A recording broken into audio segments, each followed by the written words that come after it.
Hey, SCF, we are continuing our everlasting journey in principles and processes. We're in 1 Thessalonians. Today we're going to jump over to chapter 4. Now, chapter 4 and 5, it's really where it gets kind of interesting, where here in this brand new church, brand new believers, the Apostle Paul is giving them extensive teaching about the second coming of Christ. And you find this throughout the New Testament, that the second coming of Christ was a prominent teaching. It was part of the kingdom or gospel message that Jesus not only came and lived a sinless life and died a sacrificial death and rose again from the grave, but that he promised he would return again. And this was part of the Christian message, part of the Christian hope.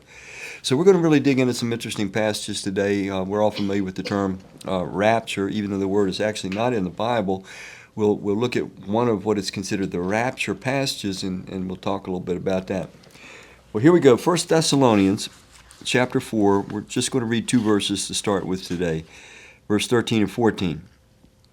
Brothers and sisters, we do not want you to be uninformed about those who sleep in death, so that you do not grieve like the rest of mankind who have no hope. For we believe that Jesus died and rose again, and so we believe that God will bring with Jesus those who have fallen asleep in him. Now, when you read two times the term death is equated with sleep, this is often troublesome to Christians, because there are some groups of like the Seventh-day Adventists. That is one, and I'm not sure if Jehovah's Witnesses teach or not, but there have been groups that teach that when a follower of Christ dies now, we go into sleep and we stay in an unconscious state until Jesus returns and there's the first resurrection. And they base it on these passages where it says sleep. But that is not actually the way the word is used. I'm going to refresh or remind you of a couple other passages, but it is the idea that the sting has been taken out of death, that now our bodies are in a state of sleep and even deterioration, but that our spirit and our soul, not so at all. In fact, Jesus said in John 11, he said, I'm the resurrection and the life, and those who believe in me, even though they die, yet will they live. So Jesus was showing, even during his ministry, there's no unconscious state in between.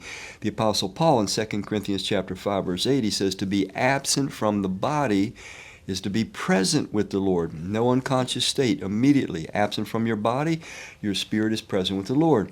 In the book of Philippians, the Apostle Paul, again, chapter 1, verse 23, he says, to depart, meaning death. And he says, for me to live is Christ, to die is gain. That's Philippians 1:21. To depart is far better, he says, because when I depart, I go to be with Christ. So sleep is just used to take the sting out of the notion of death, because death is called an enemy, 1 Corinthians 15:26. It is the last enemy that finally will be destroyed by God ultimately. But it doesn't mean that we are in an unconscious state. So I think we have to start by saying that, because that's uncomfortable a lot of times to people. Even those people that teach that, they try to say, well, like these people that teach this don't know me. But yeah, they say, like when you go to sleep, you don't know how long you've been asleep. You sleep for 8 hours and it just seems like a second has gone by. And I'm like, yeah, you obviously don't know me. I'm like up every hour of the night. If I can get a night with 3 hours in a row of sleep, I consider that a victory, So we are not in an unconscious state. Let's think of the martyr Stephen in Acts chapter 7. As he was being stoned to death, he looks up, he sees heaven open, and what does he say? He says, Lord Jesus, receive my spirit. So no unconscious state, no reason to be fearful that we'll go into some deep, dark unconsciousness. But Paul is trying to get a different point across. He says, we don't want you to be uninformed about those who have already died. So he's talking about believers that have died. We don't want you to grieve like the rest of mankind, because they don't have any hope. Verse 14, we believe that Jesus died and rose again, and so we believe that God will bring with Jesus those who have fallen asleep in him. Paul is just describing what's called in 1 Corinthians 15, he himself called it the first resurrection. Revelation chapter 20, once again, calls it the first resurrection. The first resurrection It's called the resurrection of the just. Jesus talks about the resurrection of the just or the righteous in John chapter 6. Daniel talks about the resurrection of the righteous or the just in Daniel chapter 12. There's two separate resurrections. They are separated by 1,000 years. Revelation chapter 20 makes that exceedingly clear that there's 1,000 years between the two.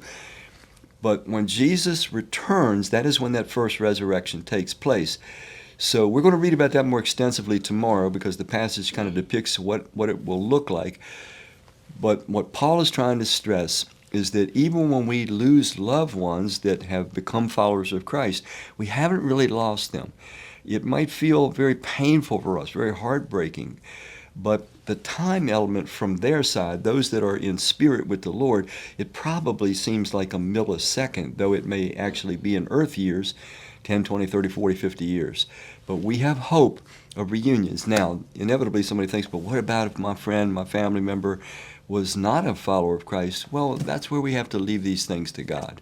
And I think that in judgment, we're going to learn things about human beings and about ourselves and about God that are going to clarify a lot of these things that we think are insurmountable, painful problems now. All right, let's stop there for today. We'll pick it up tomorrow.